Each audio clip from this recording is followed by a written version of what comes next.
शेतकरी बंधूंनो नमस्ते. बीटी गोरे यूट्यूब चॅनलमध्ये आपलं हार्दिक स्वागत आहे. मी आज आहे सांगोला तालुक्यामध्ये आणि सांगोला म्हणजे डाळिंबाचं माहेरघर. एक नंबरची डाळिंबाची शेती होते. आज मी या शेतकऱ्यांच्या शेतामध्ये आलेलो आहे. या अगलावे कुटुंब आहे. हे महेश जे आहे आणि हे कुर्मदास अगलावे जी आहेत. प्लॉट एक नंबर होता. प्लॉट असा लांब आहे. आम्ही चालत तिथपर्यंत आलो आणि ज्या बाजूला खाली एरिया आहे थोडंसं पाणी साचतं त्या भागामध्ये या पद्धतीने एक झाड मेलेलं दिसलं.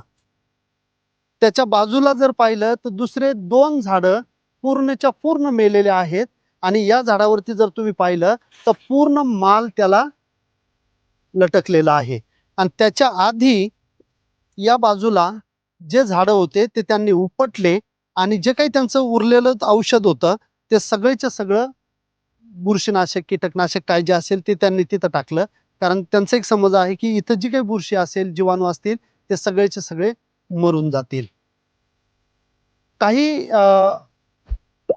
कारण मी पहिले सांगतो की मर रोग आपला का येतो आणि मर रोग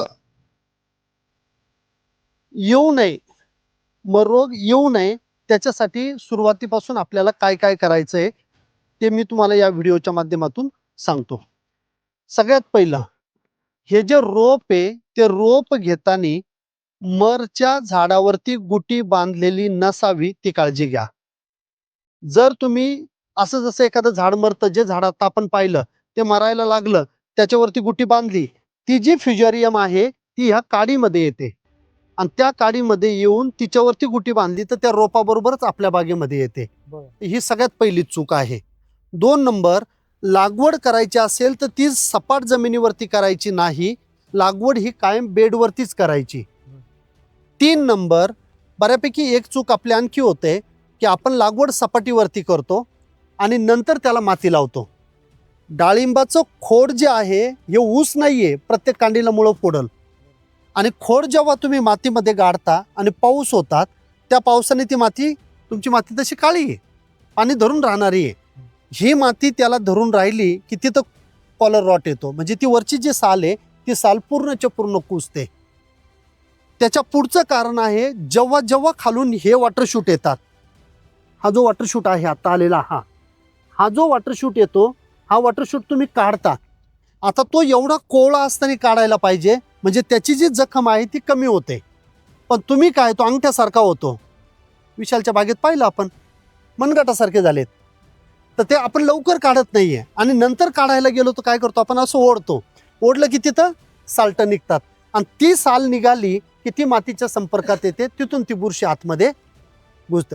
मग ती सिरेटोसिस्टिस असेल, ती फ्युजरियम असेल, ती पिथियम असेल, ती रायझोक्टोनिया असेल, पण बुरशी आतमध्ये जाते का त्याच्यावरती आपल्याला लक्ष द्यायला पाहिजे. मग जेव्हा जेव्हा पावसाळ्याच्या दिवसामध्ये हे वॉटरशूट तुम्ही काढताना कोळे काढा आणि ती जी जखम होते तिथं साधं COC ब्लायटॉक्स आहे किंवा ब्ल्यू कॉपर आहे हे घ्यायचं आपण आणि त्यांनी आपल्याला ड्रेंचिंग करायची. ती जखम जी आहे त्याला मलम लावायचा म्हणजे ती बुरशी लगेच आतमध्ये जाणार नाहीये. मग आणखी एक सगळ्यात मोठी होणारी चूक सांगतो. सुरुवातीला जी तुम्ही केलेली असेल इथे मला माहिती आहे, एकच नळी टाकायची. एक नळी किती फुटावरती झाड लावलेलं आहे तुम्ही? हे 7 आहे. मग 7 फुटावरती तुम्ही एक ड्रिपर टोचला असेल, तिथं ओलं झालं तिथंच आणून ते रोप लावलं असेल आणि त्याच एका ड्रिपरनी तुम्ही पाणी दिलं असेल 5-6 महिने. मग ती जी खोडं होती ती खोडं तुम्ही पूर्णच्या पूर्ण पाण्यामध्ये ठेवली, त्या ओलसर भागामध्ये ठेवली, ती नाजूक होती, ती बुरशी त्याच वेळेस आतमध्ये गेली आणि तुम्ही काहीच ड्रेंचिंग केलेली नाहीये, म्हणून मर रोग येतो आपल्याकडे. मग आता ह्या कंडिशनला काय करायला पाहिजे? सगळ्यात पहिलं तर आता हे झाड मेलं, ते झाड मेलं, त्याच्या पलीकडचं झाड मेलं, त्याच्या इकडचे 2 झाडं मेले, त्याच्या तिकडे एक झाड मेलं, त्याच्या तिथं एक झाड मेलं, म्हणजे आता ही पूर्णचे पूर्ण एक खळं हे मरणार आहे. हे सगळे झाडं काढा आणि इथे जेवढी मका लावता येईल, आता मक्याचं सीझन आहे, ड्रिपर तिथं आहे, ओलं होतंय, जरी पाऊस नाही आला तरी मका वाढणार आहे. जेवढी तुम्हाला इथं मका लावता येईल तेवढी मका दाट लावा. मका तिथं लावली, मक्याच्या मुळावरती दत्ताभाऊ वॅम नावाची बुरशी वाढते, वॅसिक्युलर अर्बस्क्युलर मायकोरायझा खूप वाढते. ती एकदा त्याच्यावरती वाढली की इथं ज्या काही आता या हानिकारक बुरशी आलेल्या आहे त्या कमी होतील. नैसर्गिक त्या कमी, एक वाढली की दुसरी कमी होते ना. मग ही नैसर्गिक कमी झाली की जे आता आपल्याला प्रसार होऊ राहिला तो सगळीकडे चाललेला आहे, तो प्रसार जागच्या जागी थांबेल. म्हणून पहिलं काम काय करायचं आपल्याला, मका आता या ठिकाणी लावायची, आजच लावायची, म्हणजे त्याला वेळ नाही घालायचा, कारण झाड मरायला नको आहे आपल्याला. त्याच्यानंतर दर अमावस्या आणि दर पौर्णिमा, अमावस्येच्या दिवशी काळोखी रात्र राहते, त्या दिवशी हे भूत बाहेर निघतात आणि ते आपल्याला तकलीफ देतात. बरोबर, ही भूतच आहे ना आपल्यासाठी. बरोबर. मग पौर्णिमेच्या दिवशी काय करायचं, लान्सप्रो सॉइल टाकायचं, ते पुढच्या 14 दिवसात तुमच्या मातीमध्ये वाढेल. आणि ज्या दिवशी हे हानिकारक येणार आहे त्या दिवशी हे सैन्य तिथं राहील, ते सैन्य त्याला वाढू देणार नाही. झालं. आणि अमावस्येच्या दिवशी चंद्र बिलकुल नसतो, पौर्णिमेच्या दिवशी तो मोठा होतो. अमावस्येच्या दिवशी समुद्राला ओहोटी येते, पौर्णिमेच्या दिवशी समुद्राला भरती येते. जशी भरती येते तसं हे पाणी जास्त पितं, कारण फ्लोवरती आहे, झाड जास्त पाणी पितं. मग अमावस्येच्या दिवशी तुम्ही बायो फर्टिलायझर म्हणजे पुस्टिन रिच टाका. महिका बायोलॉजिकल नावाची कंपनी, त्या कंपनीचे प्रोडक्ट मी सांगतो, ते टाका. म्हणजेच ते 14 दिवसामध्ये वाढतील आणि तुमच्या मातीमध्ये जे अन्नद्रव्य आहे त्याला पाण्यात विरघळवतील आणि ते तुमच्या झाडाला देतील. कारण पौर्णिमेच्या दिवशी जास्त पाणी पिणार आहे ते, मग तिथं जास्त असले की त्याला ते जास्त मिळणार आहेत.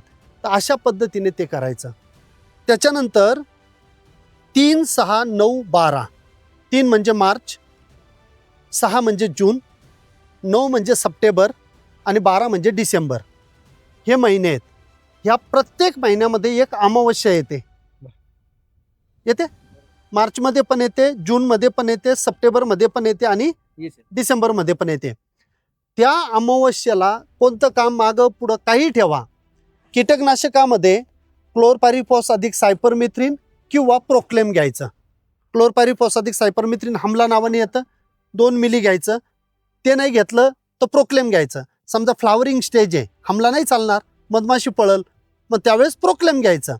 एकदा प्रोक्लेम घ्या, एकदा हमला घ्या, एकदा प्रोक्लेम घ्या, एकदा हमला घ्या. वर्षातून 4 वेळा आपल्याला करायचं आहे.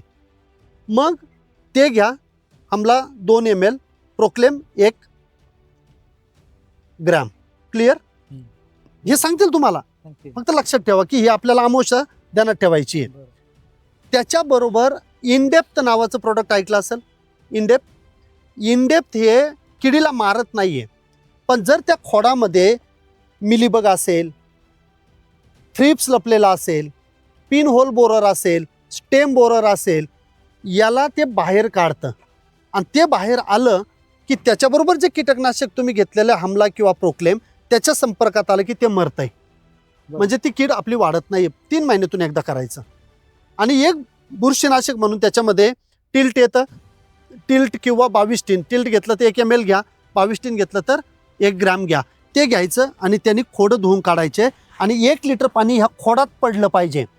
जिथं ड्रिपर आहे तिथं नाही टाकायचं, ड्रिपरच्या जागेवर नाही टाकायचं आपल्याला, ते आपल्याला इथं खोडामध्ये पडलं पाहिजे. म्हणजे ती बागेमध्ये ती बुरशी लागणार नाही. आल्यानंतर आता याला तुम्ही मला म्हटले मी 1000 रुपये देतो, मला हे झाड वाचून द्या, ते होत नसतं, ते मरणारच आहे. ज्याला ज्याला लागण झालेली ते मरणार आहे. आपण फक्त लागण होऊ नये म्हणून आपण ते काम करणार आहे. क्लिअर झालं सगळं तुम्हाला. तर मर रोग काय येतो ते पण मी तुम्हाला सांगितलं. त्याला कसं कंट्रोल करायचं, औषध नाहीये, त्याला शेड्यूलमध्ये जावं लागेल. आणि 3, 6, 9, 12 आणि दर महिन्याच्या अमावस्या पौर्णिमा हे आपल्याला 100% फॉलो करायचंय. म्हणजे तो जो मर रोग आहे तो त्याला तिथंच तुम्ही थांबवणार. आता याला सगळी मका लावायची. आणि सगळ्यांना सांगतो मी, तुम्हाला सगळ्यांना, जेव्हा जेव्हा तुम्हाला हार्वेस्टिंग झाली ना, आता हार्वेस्टिंग झाली ना, ड्रिपरच्या जवळ 1 मक्याचा दाणा लावून टाका, वाढू द्या, तिला वाढू द्या. कणस खाण्याजोगी झाली, कट करून घ्या, उपटू नका, त्याच्यामुळं तिथंच राहू द्या. कारण त्या मुळावरती व्यायाम आहे. ती व्यायाम, ते मूळ मेलं की डाळिंबाच्या मुळावर येणार आहे, डाळिंबाची मुळं सदृढ होणार आहे. ज्या गोष्टींसाठी आपल्याला पैसे लागत नाही ना, आणि जिथून आपल्याला खायला कणस पण भेटणार आहे मकाचे, ते करू ना आपण. ठीक आहे ना. हा, जनावरांना वैरण पण होईल त्याची. पण असं नका करू की पुरी बाग मक्याने झाकली, असं नाही.